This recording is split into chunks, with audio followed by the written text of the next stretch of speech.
Why has New Start done micro-development projects in Central America since 2003? We've always served in world missions on a macro level through the Church of the Nazarene, and in doing so, we support compassionate ministry centers, educational centers, and 750 missionaries in 156 world areas.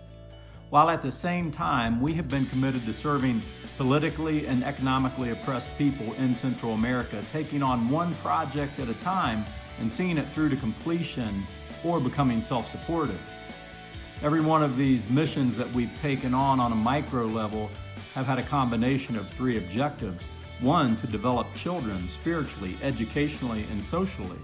The second, create economic development opportunities for those who are politically and economically oppressed.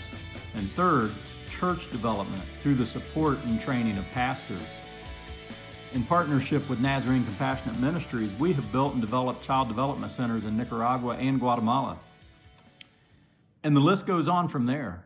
Over 100 microloans to farmers, clean water to 68 homes in Sechochoc, Guatemala through holding tanks and filtration systems.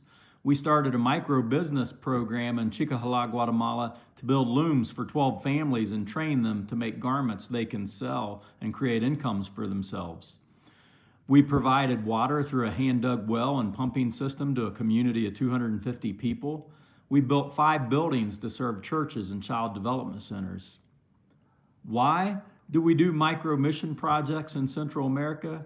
Here's a short answer to the question in this vlog. We do it because we have a passion for it, and it helps our congregation grow in spiritual maturity through serving, giving, and expanding our Christian worldview. At the same time, it helps us equip some of the most significant pastors and churches in the most under-resourced areas in our hemisphere. Now, allow me to close with a little bit of context. 1/3 of humanity lives on less than $2 a day.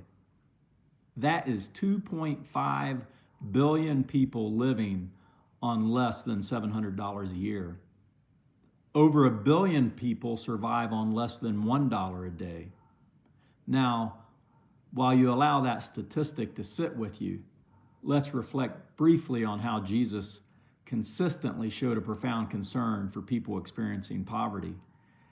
He taught the importance of helping those in need, and he lived it out through his actions.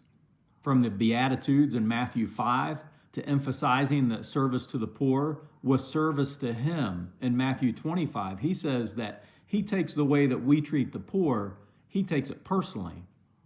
And then there are his parables like the Good Samaritan in Luke chapter 10 and the rich man and Lazarus in Luke 16. They both underscore the importance of compassion and action towards those who are in need. Jesus' entire ministry was marked by acts of kindness to the impoverished. In emulating Jesus' teachings and actions, our micro-development projects become more than just charitable work for New Start. They express our faith, and they reflect the heart that Jesus has for the poor. Finally, giving to and serving those in need through these projects, it stretches us beyond our comfort zones. It fosters empathy and humility and a deeper understanding of global reality. It enriches our Christian worldview. In essence, these acts of generosity and service that we encourage people to through New Start and these micro-mission and micro-development projects in Central America, they are a part of our spiritual formation plan. So I encourage you to participate in giving and serving through these projects in the years to come.